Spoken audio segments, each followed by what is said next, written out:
किया तुमने कुछ नहीं है और कोड़ी डींगे मारने में समय गंवा रहे हो। इस प्रकार कौरव सेना के वीर आपस में ही वाद विवाद तथा झगड़े करने लगे। यह देखकर भीष्म बड़े खिन्न हुए। वो बोले, आपस में वैर विरोध या झगड़े का समय नहीं है, अभी तो सबको एक साथ मिलकर शत्रु का मुकाबला करना। पितामह के इस प्रकार समझाने पर कर्ण, अश्वत्थामा आदि वीर जो उत्तेजित हो रहे थे शांत हो गए।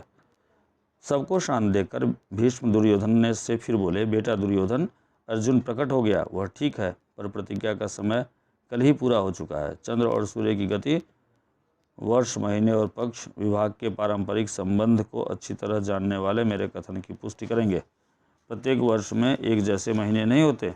मालूम होता है कि तुम लोगों की गणना में भूल हुई है, इसलिए तुम्हें भ्रम हुआ है।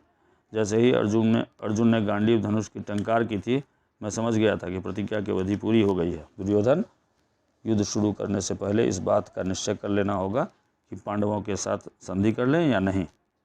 यदि संधि करने की इच्छा है तो उसके लिए अभी समय है। दुर्योधन ने कहा, पूज्य पितामह, मैं संधि नहीं चाहता हूँ। राजे तो दूर रहा, मैं तो एक गांव तक पांडवों को देने के लिए तैयार नहीं हूँ। यह सुनकर द्रोणाचार्य की आज्ञा अनुसार कौरव वीरों ने व्यूह रचना की। उधर उत्तर ने रथ उसी ओर हाँक दिया जिधर दुर्योधन था। अर्जुन ने गांडीव पर चढ़ाकर दो दो बाण आचार्य द्रोण और पितामह भीष्म को इस तरह छोड़े जो उनके चरणों में जाकर गिरे।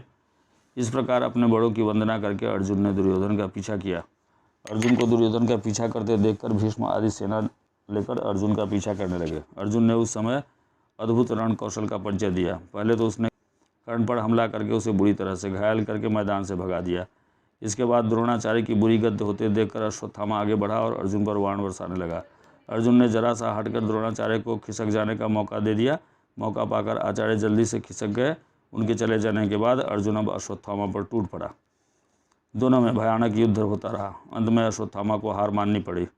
उसके बाद कृपाचार्य की बारी आई और वह भी हार गए। पांचों महारथी जब इस भांति परास्त हो गए तो फिर सेना किसके बल पर टिकती। सारी कौरव सेना को अर्जुन ने जल्दी ही तितर बितर कर दिया। सैनिक अपनी जान बचाकर भाग खड़े हुए। इस भांति भीषण युद्ध करते हुए भी अर्जुन ने दुर्योधन का पीछा करना न छोड़ा। पांचों महारथियों द्वारा अर्जुन को एक साथ रोकने का प्रयत्न करने पर भी उसे रोका न जा सका। अर्जुन आखिर दुर्योधन के निकट पहुंच ही गया। उसने दुर्योधन पर भीषण हमला कर दिया। दुर्योधन घायल हो गया और मैदान छोड़कर भाग खड़ा हुआ। भीष्म ने उससे कहा कि अब वापस हस्तिनापुर लौट चलना चाहिए। भीष्म की सलाह मानकर सारी सेना हार मानकर हस्तिनापुर की ओर लौट चली। इधर युद्ध से लौटते हुए अर्जुन ने कहा, उत्तर, अपना रत्नगर की ओर ले चलो। तुम्हारी गायें छुड़ा ली गई हैं, शत्रु भी भाग खड़े हुए हैं। इस विजय का यश तुम्ही को मिलना चाहिए, इसलिए चंदन लगाकर और फूलों का हार पहनकर नगर में प्रवेश करना। रास्ते में अर्जुन ने फिर से विरहणला का वेश धारण कर लिया और राजकुमार उत्तर को रथ पर बैठाकर सारथी के स्थान पर खुद बैठ गया। उन्होंने विराट नगर की ओर कुछ दूतों को यह आज्ञा देकर भेज दिया कि जाकर घोषणा कर दो कि राजकुमार उत्तर की विजय हुई है।